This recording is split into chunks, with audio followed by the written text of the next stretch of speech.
नमस्कार। खबर उत्तराखंड में आप सभी का स्वागत है। मैं हूं आपके साथ गरिमा वाजपेयी। खबरों में आगे बढ़ते हैं उससे पहले एक नजर आज की हेडलाइंस पर डालते हैं। सीएम पुष्कर सिंह धामी की अध्यक्षता में कैबिनेट की बैठक। सचिवालय में हुई अहम बैठक। रोगी कल्याण समिति प्रस्ताव पर चर्चा। शिक्षा विभाग की ट्रांसफर प्रक्रिया होगी ऑनलाइन। उत्तराखंड के विकास पर सीएम पुष्कर सिंह धामी ने की चर्चा। पीएम की तारीफ। हमने समाधान सम्मत काम किया। त्रिस्तरीय पंचायतों में आरक्षण के लिए शासन ने आदेश किया जारी। एससी, एसटी और ओबीसी का आरक्षण 50% से अधिक नहीं होगा। उत्तराखंड में शुरू हुई जनगणना की तैयारी। जनगणना का पहला चरण अप्रैल 2026 में किया जाएगा शुरू। पूरी तरह से डिजिटल होगी जनगणना। उत्तराखंड में बढ़े कोरोना के मामले। देहरादून में 3 नए कोरोना मरीज मिले। मुख्य चिकित्सा अधिकारी ने कोविड प्रोटोकॉल का पालन करने की अपील की। तेज धूप और उमस से लोग हो रहे बेचैन। 39 पहुंचा पारा। मौसम वैज्ञानिक बोले 20 जून से बारिश की संभावना।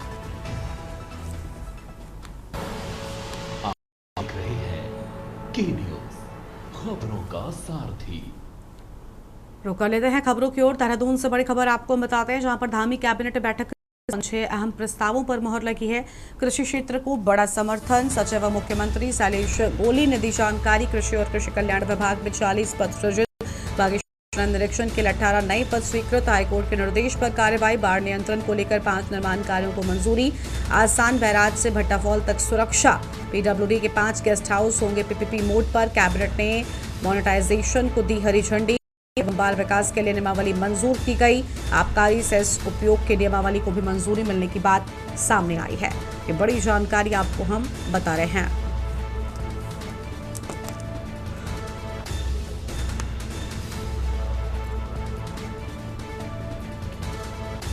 अहम खबर आपको हम बता दें,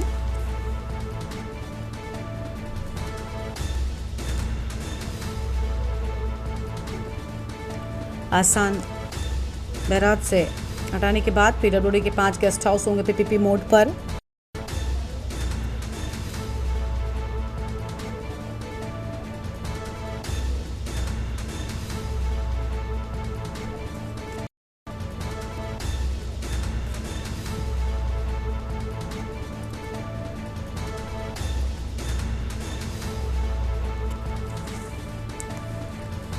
और इसी खबर पर बातचीत के लिए हमारे साथ यशदीप आर्या जुड़ चुके हैं।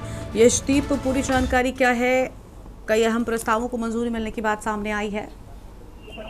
जी हाँ, मुख्यमंत्री पुष्कर सिंह धामी की अध्यक्षता में हुई कैबिनेट बैठक अब खत्म हो गई है, जिसमें कुल 6 प्रस्ताव आए हैं और उन पर मोहर लगी है। मुख्यमंत्री के सचिव शैलेश बगोली ने कैबिनेट की ब्रीफिंग की और कैबिनेट के फैसलों की जानकारी दी है। बैठक में अभी तक कुल 6 प्रस्तावों पर मोहर लग चुकी है, जिसमें सबसे जो पहले उन्होंने देखने को मिला उसमें कृषि विभाग है, जिसमें जैविक विविधता में 46 पद सर्जित हुए हैं, जिसकी भर्ती के लिए सीधी मंजूरी की बात की गई है।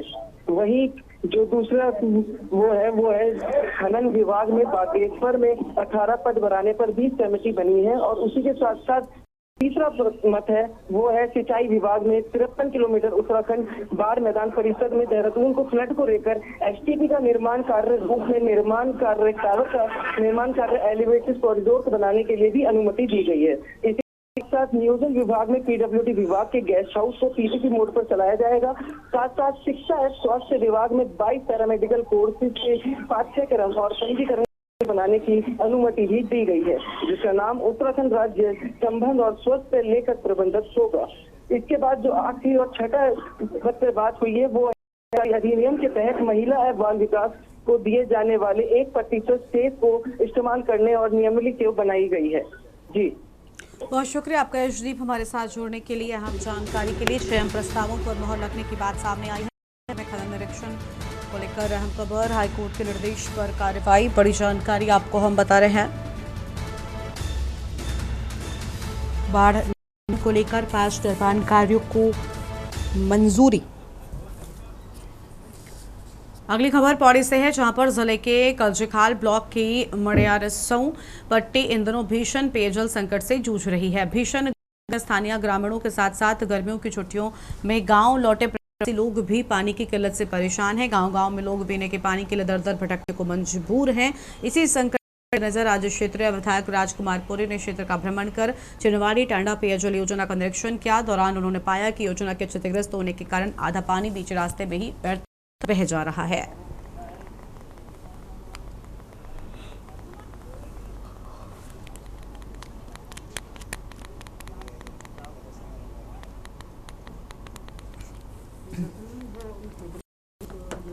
प्रवासी गांव को गांव भरे हुए हैं और आना भी चाहिए लोगों को। गांव साल में छुट्टियां पड़ती बच्चों की, बड़ी उम्मीद से आते हैं थोड़ा सा अपने घर गांव का, अपनी संस्कृति, अपनी पौराणिक घरों को देखने के लिए, अपनी जड़ों को देखने के लिए जहाँ लोगों के जन्म हुआ और आते हैं। लेकिन दिक्कत होगी इस टाइम जो है जून का महीना पानी की बड़ी समस्या है और आपको पता है कि क्षेत्र में बहुत बड़ी योजना बनी 30 करोड़ की, जहाँ चिनवाड़ी टांडा पब्बी योजना, इससे लोगों को उम्मीद है थोड़ा सा पानी उसको मिल गिरा जब लोग आक्रोशित हुए थे। और सबसे बड़ी बात इसमें है कि आज बिना में देखो कि ये 3 शिफ्ट में पानी चढ़ता है, बिलखेत, ढाडूखाल और उसके बाद बनेक और तब जाके। तो ढाडूखाल में एक जो 6 के 8 इंच के आसपास लाइन है, सबसे मोटी लाइन जो है, जो पानी ऊपर सप्लाई करता है पंप द्वारा। आखिरी टैंक में चिनवाड़ी टांडा जो 1 लाख का लगभग टैंक है। ये आश्वासन दिया कि 3 दिन के अंदर आ जाएगा। हमने कितने बार आधार कार्ड दिए, वो दिए, नहीं आ पानी बिल्कुल नहीं था। जोशगढ़ का पानी है, लोग ऊपर खोल दे रहे हैं जहाँ से पानी आ रहा है। अब फिर लोग भी परेशान है और लाइन बारे पानी खुल रहा तो पानी नहीं आ रहा। हम बहुत परेशान है, पानी से पानी नहीं आ रहा। वास्तव में मुझे अभी रास्ते में जब हम आ रहे थे तो ढाडूखाल से ऊपर आते समय हमें एक ऐसा जो नीचे नयार से जो पानी आता ऊपर चिनवाड़ी जाना, तो उसका जो 8 इंच का पाइप है वो जो है वहाँ पर लीकेज हो रहा है और उसमें बहुत मात्रा में पानी जो है अनावश्यक बह रहा है, जिसका कोई उपयोग नहीं है। और वास्तव में मैं अधिकारी आपके माध्यम से कहना चाहता हूं कि अधिकारियों को तुरंत जो है इस कार्य को ठीक करना होगा और इसको वेल्डिंग करा के इसको बंद कराकर पानी सुचारू रूप से, तभी इसी वजह से, लीकेज की वजह से, पानी की चोरी की वजह से अन्य लोगों को पानी नहीं मिल पाता है। तो मैं अधिकारियों से भी आग्रह करूंगा और ये अपनी तरफ से वार्ता करूंगा और आदेश भी दूंगा कि यथाशीघ्र जो है पानी की व्यवस्था कलजीखाल के विकास खंड के अंतर्गत घंडियाल हो या कलजीखाल हो, कांसकेत हो, इन बाजारों में सुचारू रूप से चलनी चाहिए। हमारे साथ हमारे संवाददाता भगवान सिंह पौड़े से जुड़ चुके हैं। भगवान सिंह, विधायक की ओर से निरीक्षण किया गया तो कई कमियां, उसके बाद उन्हें ठीक करने के निर्देश दे दिए गए हैं, पूरी जानकारी है। मैं आपको बता दूं, जनपद पौड़ी के विधायक है राजकुमार पुरी, वो क्षेत्र भ्रमण पर निकले थे, जहां पे एक क्षेत्र की जो जनता की समस्या है, क्योंकि लगातार क्षेत्रीय विधायक राजकुमार पुरी जनता का रोडों का उद्घाटन अपने शिलान्यास कर रहे हैं। साथ ही साथ वहाँ पे पानी की समस्या को लेकर मैरचू क्षेत्र में जो पानी की समस्या को लेकर देखने को मिली, जिसी संबंध में क्षेत्रीय राजकुमार पुरी ने वहाँ पे एक निरीक्षण किया, जहाँ पे एक पाइप चिनवाड़ी टांडा का जो पाइप लाइन होती है, वहाँ पे काफी टंकी मात्रा में पानी गिरा था। उसी तत्काल ही वहीं पे जिला को फोन करके जिला उनको प्रशासन को बताया गया इसके संबंध में। और कहा क्षेत्रीय विधायक का कहना था कि यहाँ पे जिस तरह से पानी इस्तेमाल हो रहा है, इससे कहीं जिस तरह का पानी इस्तेमाल गलत पानी गिर रहा है, एक तरफ जनता को मिल पा रहा है, दूसरी तरफ पानी गिर रहा है, तो उन पर अधिकारियों को निर्देश दिए गए हैं और उनको साफ कहा है। वहीं पे ग्रामीण एक महिला का कहना है और स्थानीय जो समाज सेवक है जगमोहन डांगी, उनका कहना है यहाँ पे काफी दिनों से पानी नहीं मिल रहा है, जिसके पानी की जब समस्या पता चल पाया है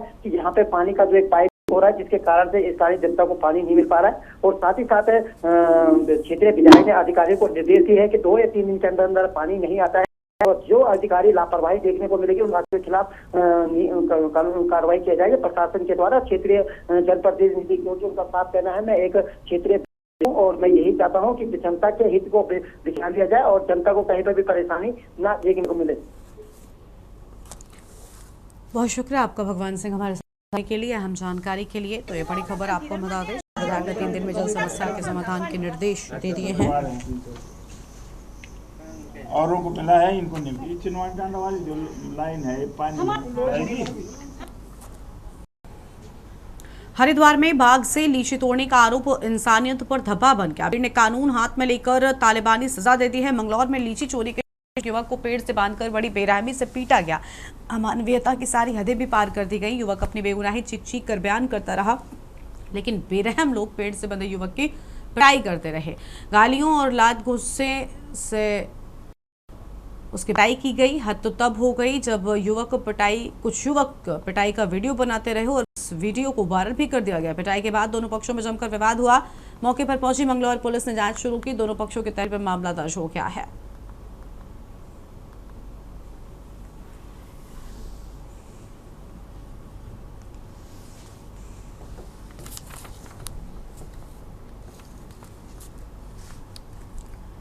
उत्तराखंड में चारधाम यात्रा सुचारू रूप से चल रही है। शुरुआती दिनों में जरूर इन्फ्लुएंजा वायरस के कारण घोड़े खच्चरों की मौत हुई थी, लेकिन अब मामले को पशुपालन विभाग ने बड़ी गंभीरता से लेते हुए स्थिति को बेहतर तरीके से संभाल लिया है। पशुपालन और रुद्रप्रयाग के प्रभारी मंत्री सौरभ बहुगुणा ने कहा कि सरकार की प्राथमिकता देश विदेश से आ रहे श्रद्धालुओं को बेहतर व्यवस्था देना है, जिसके तहत यात्रियों की यात्रा को सुगम बनाने के लिए अथक प्रयास किए गए हैं।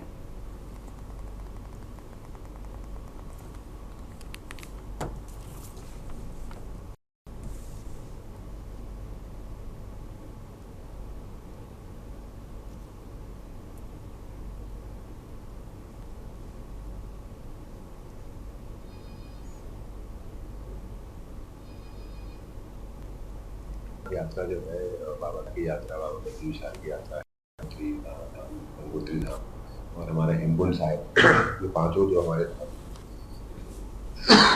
ये उत्तराखंड की पहचान है। पूरे विश्व से यहाँ पर श्रद्धालु आते हैं बाबा केदार, बाबा बद्री विशाल, गंगोत्री धाम का आशीर्वाद लेते हैं, हेमकुंड साहिब का आशीर्वाद लेते हैं। और सरकार की लगातार कोशिश यही रही है कि ये यात्रा सालों साल और तेजी से आगे बढ़े, श्रद्धालुओं को जो है यहाँ पर सुविधा मिल सके, बाबा केदार का, बाबा बद्री विशाल का आशीर्वाद मिल सके और कहीं ना कहीं जो यात्रा है वो उनके लिए सुलभ हो, यात्रा जो है उनके लिए सुखद हो। इसके लिए सरकार हमेशा कोशिश करती है। कुछ समस्या जरूर आई थी, जैसा आपने बोला कि घोड़े खच्चरों में एक इन्फ्लुएंजा की बीमारी फैली, वो भी हमको पता है इसलिए चला क्योंकि सरकार सतर्क थी। हमने यात्रा शुरू होने से 1.5 महीने पहले ही घोड़े खच्चरों पे जो छोटे छोटे कैंप लगा के हेल्थ कैंप्स लगाए थे गाँव में। ऊधम सिंह नगर के एसएसपी मणिकांत मिश्रा के निर्देश पर रुद्रपुर कोतवाली की पुलिस ने गिरफ्तार कर समाज में जागरूकता का संदेश दिया। मायावी इच्छाधारी बाबा के नाम से प्रसिद्ध आरोपी न सिर्फ ठगी करता था बल्कि महिलाओं का यौन शोषण और ब्लैकमेलिंग भी करता था। निसंतान महिलाओं को झांसा देकर तंत्र मंत्र वशीकरण और जमीन में गड़ा धन निकालने जैसे हत्याकांडों से करोड़ रुपए की ठगी भी की है।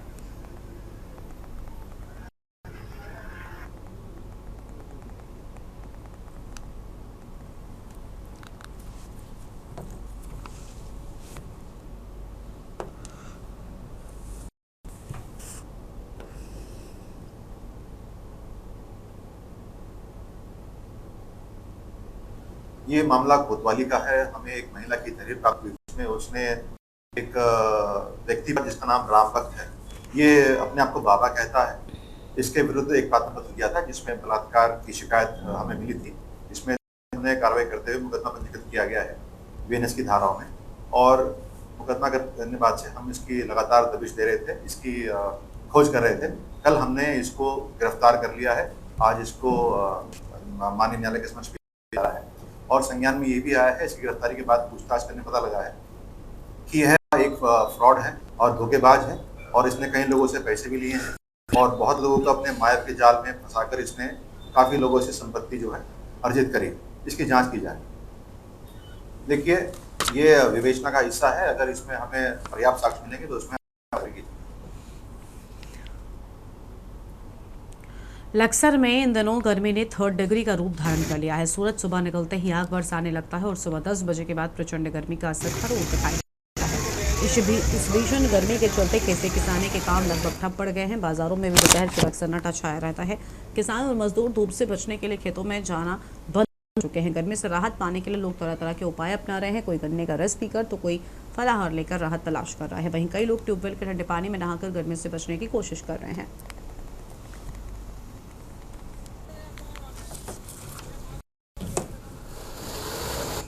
देखिए, इस बार जो गर्मी हो रही है, जैसे कि जून चल रहा है, की बार जून में इस तरह की गर्मी पड़ रही है। की बार पशु हो गए, पक्षी हो गए, जैसे हम लोग भी हो गए, सभी गर्मी में बहुत ज़्यादा परेशान है।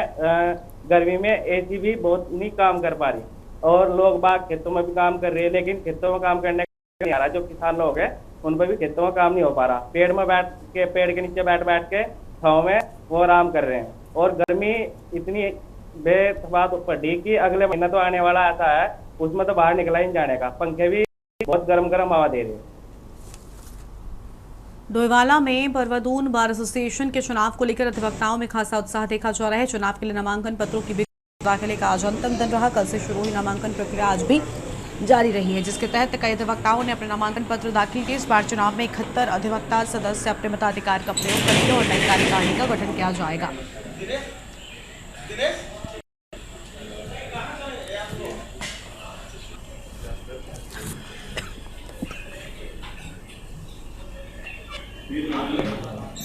परवादून बार एसोसिएशन के एक अध्यक्ष पद पे, उपाध्यक्ष पद पे, सचिव पद पे, सह सचिव पद पे, लेखाकार और पुस्तकालय अध्यक्ष के पद पर चुनाव होंगे तथा इसके साथ साथ 4 कार्यकारिणी मेंबरों के चुनाव होंगे।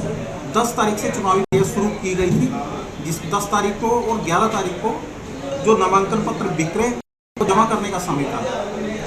उसके पश्चात 12 तारीख को जो चुनावी नामांकन पत्र इनकी जांच होगी, पश्चात अंतिम लिस्ट का प्रकाशन किया जाएगा और इसके पश्चात 14 तारीख को चुनाव 2 बजे तक संपन्न कराए जाएंगे। उत्तराखंड राज्य अनुसूचित जाति आयोग के अध्यक्ष मुकेश कुमार ने नैनीताल क्लब में जिला स्तरीय अधिकारियों के साथ बैठक कर अनुसूचित जाति वर्ग के कल्याणकारी योजनाओं समीक्षा की। बैठक के दौरान उन्होंने छात्रवृत्ति वितरण, स्वरोजगार के अवसर और बस्तियों में मूलभूत उपलब्धता को लेकर अधिकारियों को कई अहम निर्देश भी दिए हैं। मुकेश कुमार ने स्पष्ट कहा कि अगर अनुसूचित जाति बस्तियों के पास नगर निकायों के द्वारा डंपिंग जोन बनाए गए हैं तो संबंधित अधिकारियों पर एफआईआर दर्ज कराएं। अब आगे बढ़ते हैं खबरों की ओर। मोदी सरकार ने अपने कार्यकाल के 11 साल पूरे कर लिए हैं। मोदी सरकार के 11 साल पूरे होने पर उत्तराखंड में भी भारतीय जनता पार्टी कार्यक्रम करने जा रही है। मोदी सरकार के कार्यकाल को 11 साल पूरे होने पर उत्तराखंड में पत्रकार वार्ता, क्विज शो, कार्यशालाएं, विकास प्रदर्शनी, विधानसभा स्तर पर केंद्रीय योजनाओं के पंजीकरण शिविरों का करेगी। और इसी संकल्प से सिद्धि कार्यक्रम के चलते आज मुख्यमंत्री पुष्कर सिंह धामी के द्वारा बीजेपी प्रदेश कार्यालय में प्रेस वार्ता का आयोजन भी किया गया। रिपोर्ट देखिए। प्रधानमंत्री नरेंद्र मोदी के कार्यकाल को 11 साल पूरे होने पर उत्तराखंड के मुख्यमंत्री पुष्कर सिंह धामी ने प्रेस वार्ता को संबोधित करते हुए कहा कि साल 2014 से पहले घपले घोटालों की सरकार होती थी। अब ये परिभाषा बदल गई। अब ये 11 साल विकास व देश की उन्नति की रहे हैं। प्रधानमंत्री नरेंद्र मोदी के लिए उत्तराखंड हमेशा से प्राथमिकता में रहा है। अगर पिछले कुछ सालों पर नजर तो हम देख सकते हैं कि उत्तराखंड प्रधानमंत्री मोदी के दिल के बेहद करीब है।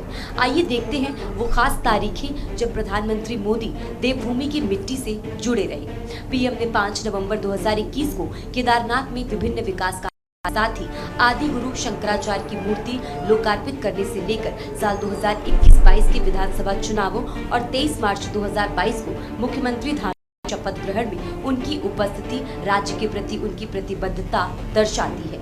21 अक्टूबर 2022 को केदारनाथ बद्रीनाथ यात्रा, 12 अक्टूबर 2022 को मानस खंड जागेश्वर आदि कैलाश दौरा, 8 दिसंबर 2023 को ग्लोबल इन्वेस्टर्स समिट और 2 व 11 अप्रैल 2024 को लोकसभा चुनावों के दौरान उनकी मौजूदगी इसका प्रमाण है।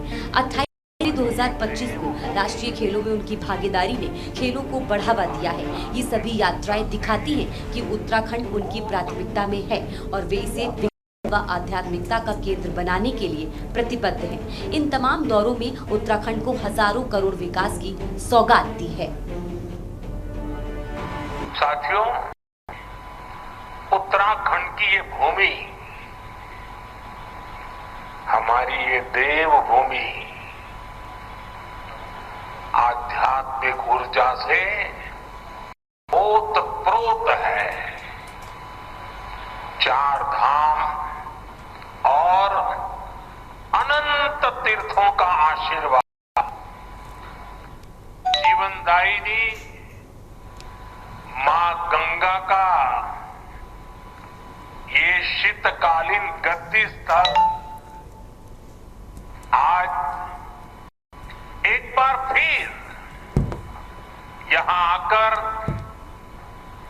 आप सब अपने परिवारजनों से मिलकर मैं धन्य हो गया हूं। देश की राजनीति में पॉलिटिक्स ऑफ परफॉर्मेंस एक नई परिभाषा, एक नई कार्य संस्कृति स्थापित की है। आदरणीय प्रधानमंत्री मोदी जी के नेतृत्व में अब सरकार का अर्थ बदल गया है।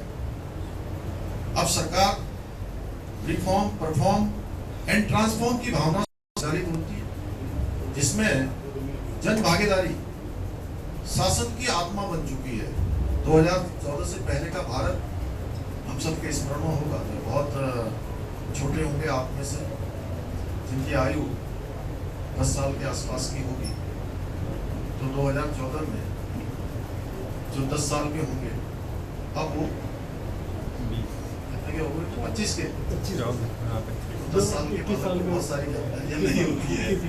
21 साल के वोट देने लगे।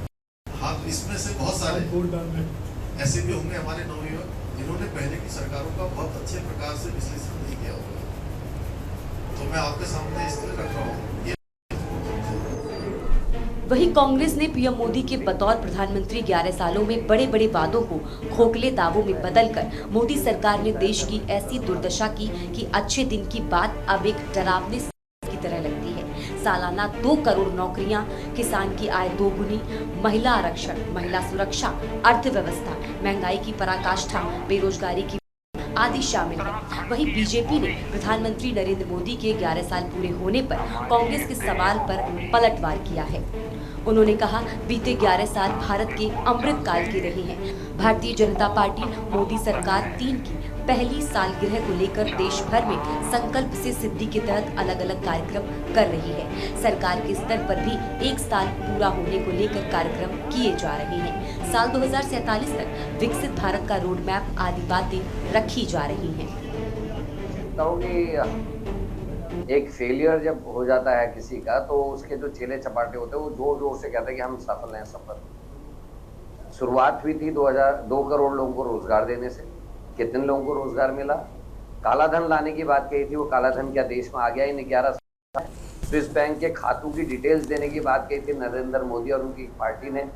11 साल के केंद्र में सत्ता में होने के बाद कितने स्विस बैंक के खातों की डिटेल्स को उन्होंने कहा था हम बुलेट ट्रेन चलाएंगे, वो भी अभी तक नहीं चली। उन्होंने कहा था 15 लाख रुपए हर खाते में आएंगे, वो भी नहीं चले। हाँ, अगर कोई उपलब्धि है तो यही है कि सोनिया गांधी जी, मनमोहन सिंह जी के समय में जो योजनाएं बनी, चाहे वो वैष्णो देवी माँ का जो टनल था उसका उद्घाटन करना हो, चाहे हमारे एक एंटोनी ने जो पैसा उत्तराखंड में दिया था रेलवे के लिए इत्यादि के लिए, उसमें जो काम हो गया और उसका उद्घाटन करना रहा हो, यही सब वो करते रहे। आपने बहुत अच्छा ये सवाल है। आप वर्तमान में देख रहे हैं कि जो केंद्र में भी बीजेपी की सरकार है और में भी बीजेपी की सरकार है, वहीं अगर उत्तराखंड की बात करें तो उत्तराखंड में चारों तरफ जो भ्रष्टाचार की अफरा तफरी मची हुई है। न्याय और ऑर्डर जो है वो लॉ एंड ऑर्डर जो है पूरा तरह हो चुका है, और जो महिलाओं के ऊपर बढ़ता अत्याचार है वो पूरे पहाड़ी 9 राज्यों में चरम सीमा पे है। ये हाल देश में भी है, जहाँ पर बीजेपी का ये नारा था बेटी पढ़ाओ बेटी बचाओ, अब लगता है कि बेटियों को बीजेपी से बचाओ ये नारा आने वाला है। तो मुझे इन शब्दों से वो बात अटल जी की याद है जब उन्होंने कहा था कि एक बार हम जो है 13 दिन की सरकार रही, फिर 13 महीने की सरकार रही, अब हमारा 13 साल का लगता है। 13 साल के बाद बीजेपी फिर दोबारा वापस मुड़ के नहीं आएगी। जनता पार्टी अपने कार्यकाल पे ही चुनाव लड़ती है और हमने पिछले 11 वर्ष की उपलब्धियों में के आधार पर हमने चुनाव लड़े हैं। मोदी जी के कार्यों से उत्तराखंड राज्य के अंदर जो विकास की गति है और ट्रिपल इंजन सरकार आज की तारीख में कौन सा हमारे राज्य के अंदर भारतीय जनता पार्टी मिली है, हर क्षेत्र के विकास में गति बदल और विकास ही हमारा मुद्दा रहने वाला है और विकास के मुद्दे पर ही हम चुनाव लड़ेंगे। वहीं एक तरफ सत्ता पक्ष है जो मोदी सरकार 11 साल को देश की दिशा और दशा बदलने वाला बता रहा है, तो वहीं दूसरी तरफ विपक्ष है जो इस पूरे दौर को जनता के लिए सबसे कठिन और भरा मानता है। अब सवाल ये नहीं कि कौन क्या कह रहा, सवाल ये है कि जनता क्या महसूस कर रही, क्या योजनाओं का लाभ वास्तव में अंतिम व्यक्ति तक पहुंच, ये देखने वाली बात है। Uttarakhand desk report. इस बुलेटिन में इतना ही। आप देखते रहिए न्यूज़ इंडिया। नमस्कार। आप देख रहे हैं के न्यूज़, खबरों का सारथी।